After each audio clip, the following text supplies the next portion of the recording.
Well, you've heard words there from Turkey's President Recep Tayyip Erdogan, preceded by the UN Secretary-General Antonio Guterres. Let's just stay on these pictures now, see if this agreement is due to be signed now. They are there. It was supposed to have happened, about 48 minutes ago. These things are often delayed, aren't they? But let me bring you some words, what the UN Secretary-General had to say. Beacon of hope and relief he talked about on the possibility too on the Black Sea. The Black Sea, beacon of hope, he said, was shining bright. He praised the determination and persistence of Turkey to broker and indeed secure this deal, which is about to be signed now. There's no solution, he said, to the world's food shortage without full access to Ukrainian grain and Russian food and fertiliser. Let's have a look now at what's going on there. And the book's there. It's going to be a signing. And you can see there is the UN Secretary-General. Russia's Defence Minister Sergei Shoigu is there. Ukrainian Infrastructure Minister too, as well as Turkey's President. And the man you're looking at in his orange tie there, that is the UN Secretary-General. The UN and Turkey brokering this historic agreement to allow, well, certainly designed to allow 22 millions of grain and other agricultural products through Black Sea ports, stuck for so many months because of the war. So let's just sit on these pictures just for a moment there as we do.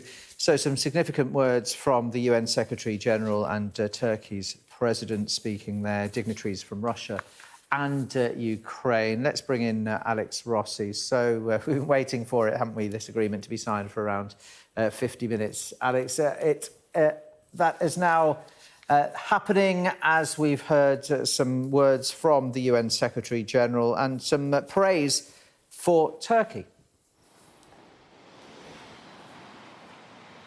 Yeah, I mean, it is, whichever way you look at it, it is an extraordinary piece of diplomacy. Remember that this agreement that's been brokered is happening at a time when Ukraine and Russia are locked in a profoundly bitter, fratricidal war that is still raging across the country. So to see two ministers from the respective countries sitting down, albeit separated by a fairly long table, is really something of an achievement. Now, it's taken to get this far nearly 3 months of negotiations. As you can imagine, there isn't much trust. There's a great deal of suspicion on both sides of each other's motives, but at the end, the agreement has been signed. Now, the goal in all of this is, of course, it's not about ending the war. That is, I think, a long way off, but it is about reintegrating the Ukrainian food economy back into global markets.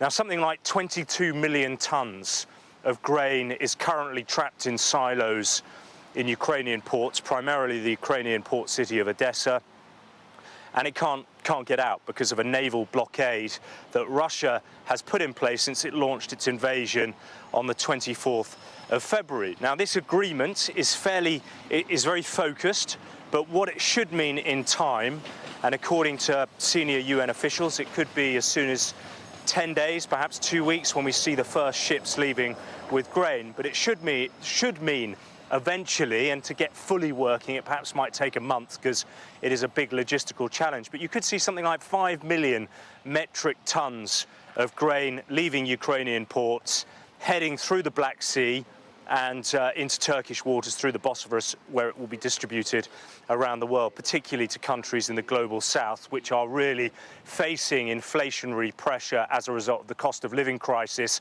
and the spectre of hunger and famine is becoming more and more real every day. Now, according to the World Food Programme, something like 47 million people are facing acute hunger as a direct consequence of this conflict, and 71 million people, according to the WFP, are being plunged into poverty as a direct consequence of this conflict. So the urgency with which this agreement now needs to be implemented is extremely great.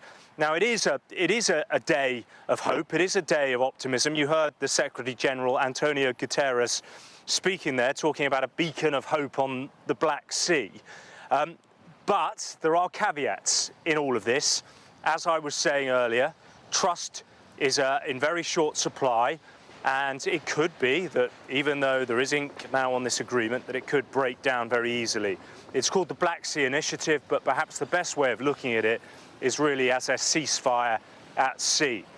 Now, the way the deal will work is it's going to be closely monitored by all sides in this, the Ukrainians, the Russians, the Turks, and also officials from the United Nations. There'll be a joint coordination centre set up in Istanbul, which will monitor the ships leaving Ukrainian ports.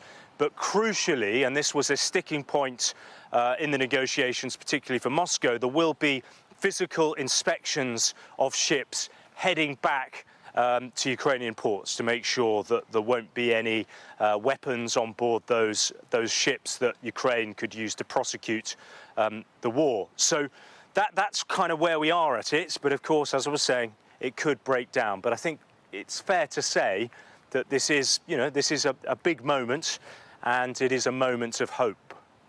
Yeah, we'll certainly see what happens, won't we, Alex? Thank you very much indeed for being with us for the last hours. We've watched a moment of history, haven't we, in Istanbul there, this historic agreement to certainly try to get millions of tonnes of grain moving from Ukraine.